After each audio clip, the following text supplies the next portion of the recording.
Olá, nesse tutorial nós vamos discutir alguns dos erros mais comuns que a gente comete ao fazer mapas conceituais. Para quem não me conhece, eu sou o professor Paulo Correia, eu sou docente da Escola de Artes, Ciências e Humanidades da Universidade de São Paulo e eu tenho um grupo de pesquisa sobre mapeamento conceitual. Você pode visitar o nosso site na internet ou me mandar um e-mail em caso de dúvidas. Convido você também a assistir os tutoriais que nós estamos arquivando no canal Mapas Conceituais no YouTube. Um dos erros mais comuns que as pessoas cometem ao fazer mapas conceituais é escrever uma frase ao invés de escrever as proposições isoladamente. Isso acontece porque a gente é alfabetizado e está acostumado a escrever e ler textos com muito mais frequência do que pensar em pequenos segmentos que eu chamo de proposição. Uma vez que o mapa conceitual é baseado em pequenas unidades chamadas de proposição, o segredo de um bom mapa conceitual é você assegurar a clareza semântica de cada uma das proposições que formam no seu mapa. Vamos ver no exemplo desse slide o que aconteceu. O conceito que está à direita, átomos no estado gasoso, foi relacionado com o estado fundamental através de um termo de ligação que estão. Então aqui a gente pode entender que a proposição é átomos no estado gasoso estão no estado fundamental. Aí, ao olhar o estado fundamental, que é o segundo conceito, há uma relação dele com energia feita com o termo de ligação onde absorvem. A pergunta que a gente deve fazer para detectar a frase é a seguinte: quem absorve energia? O estado fundamental ou os átomos no estado gasoso? Certamente os químicos sabem que quem absorve energia são os átomos no estado gasoso. Então, o conceito que está à direita do slide, átomos no estado gasoso, deve ser relacionado com o estado fundamental e com energia. Essa ligação de estado fundamental com energia indica a formação de uma frase. Essa revisão, tentando vincular quem está relacionado com quem, ajuda a gente a pensar em proposições e evita a formação de frases. A clareza semântica é outro elemento muito importante da gente assegurar. As proposições devem carregar uma mensagem muito clara. E uma maneira da gente fazer isso é utilizar um verbo no termo de ligação. Aqui há uma proposição que aparece com o seguinte conceito inicial: massa. Conceito final é campo magnético e a explicação é comportamento frente a um. Então a proposição fica assim: massa, comportamento frente a um campo magnético. Não dá para entender exatamente o que a pessoa quer dizer com isso. Certamente, se ela forçar a utilização de um verbo, pensar num verbo para expressar melhor essa ideia, a clareza semântica dessa proposição ficará melhor e outras pessoas vão entender com mais clareza o que ela está pensando ou o que ela quer dizer ao relacionar massa com campo magnético.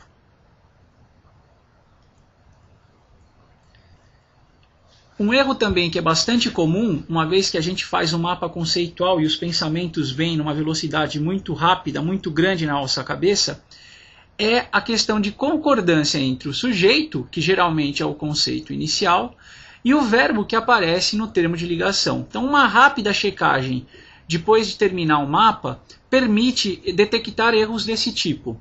Radiação eletromagnética, que aparece aqui numa elipse azul, é o conceito inicial, está ligado com o conceito final, linhas espectrais, e o termo de ligação, é geram.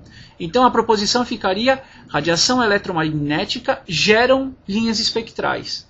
Então aqui a gente vê que é uma concordância com o objeto, né, e não com o sujeito. Então, uma dica que eu deixo para vocês é sempre colocar conceitos e termos de ligação ou no singular ou no plural, o que for mais adequado no seu caso, porque desta forma você minimiza equívocos dessa natureza. Claro que a correção é bastante simples, basta tirar o M do geram e jogar o verbo no singular. Então ficaria: radiação eletromagnética gera linhas espectrais. Dois conceitos em um é uma tentação que poucas pessoas resistem, ou seja, quando a gente começa a usar a conjunção e ou a conjunção ou, principalmente ao elaborar conceitos, você está colocando dentro de uma mesma caixinha mais de um conceito. O exemplo que eu selecionei aqui são dois conceitos que são acrônimos que representam tipos de técnicas de análise química. Então veja o que o autor fez. Ele colocou numa mesma caixinha OES ou AES. Aqui nós temos dois conceitos em um. O problema disso é que fica muito mais difícil relacionar os dois conceitos ao mesmo tempo que estão na caixinha do que se você colocar eles em caixinhas separadas. Por isso, a sugestão é, em cada caixinha, coloque um conceito só. Quando você tiver vontade de escrever e ou para expressar um conceito, considere a possibilidade de separar esses vários conceitos em diferentes caixinhas. Isso vai aumentar a clareza do seu mapa e vai tornar mais fácil fazer proposições a partir ou para esses conceitos de forma isolada. A interação como um termo de explicação, como um termo de ligação entre dois conceitos é algo muito curioso. Então, eu separei esse exemplo só para mostrar como, ao explicar a relação entre conceitos, a gente pode revelar um entendimento e não expressar ele no mapa. Olha que exemplo interessante. O conceito inicial da proposição que eu destaquei aqui é emissão óptica. E aí o termo de ligação é expresso da seguinte maneira. Emissão óptica relaciona-se com a interação da radiação. Então aqui, fazendo uma análise do termo de ligação, uma pergunta ocorre a qualquer leitor. A interação ocorre sempre entre duas coisas, pelo menos, entre x e y, como eu coloquei no título desse slide. Se a radiação é o x, o autor precisa mostrar o y. Então, nesse caso, a emissão óptica relaciona-se com a interação entre a radiação e entre alguma coisa que não ficou no mapa.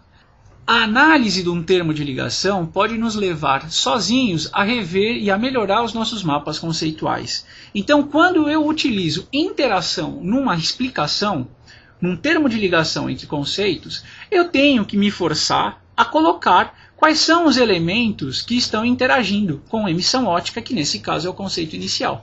A minha sugestão seria lembrar que a emissão óptica relaciona-se com a interação entre radiação e matéria. Então o Y, que não está apresentado aqui, poderia ser o conceito matéria.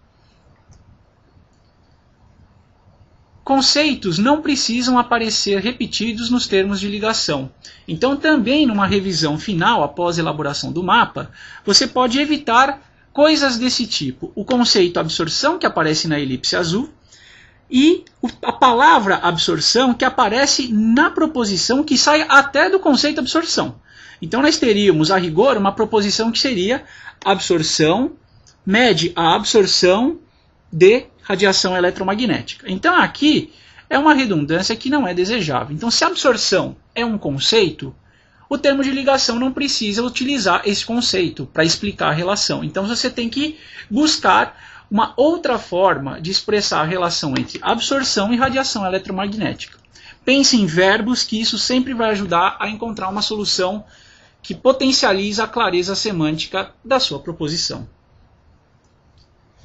Nesse slide eu mostro exatamente o inverso. Às vezes a gente quer fazer uma explicação muito grande, e aí o que acaba acontecendo é a inclusão de um conceito no termo de ligação. Então aqui eu tenho uma proposição que é a seguinte: plasma, recombinação de elétrons provoca aumento do background. Independente do que isso signifique, para quem não entendeu o conteúdo dessa proposição, uma coisa ficou clara ao avaliar esse mapa.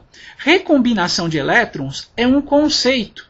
Se você olhar na parte inferior desse mapa, transferência de elétrons é um conceito. Então, eu sugiro que o autor desse mapa faça o seguinte: considere recombinação de elétrons como um conceito e mantenha essa proposição desse jeito. Plasma provoca aumento do background. Perceba que eu não comprometo a clareza semântica. Aliás, ela fica comprometida na hora que a gente tenta incluir recombinação de elétrons no termo de ligação. Recombinação de elétrons, mais uma vez, na minha opinião, é um conceito. Para resumir os vários comentários que eu fiz nesse tutorial, eu fiz um slide para terminar essa apresentação, elencando 7 coisas que você pode começar a prestar atenção para fazer mapas ainda melhores.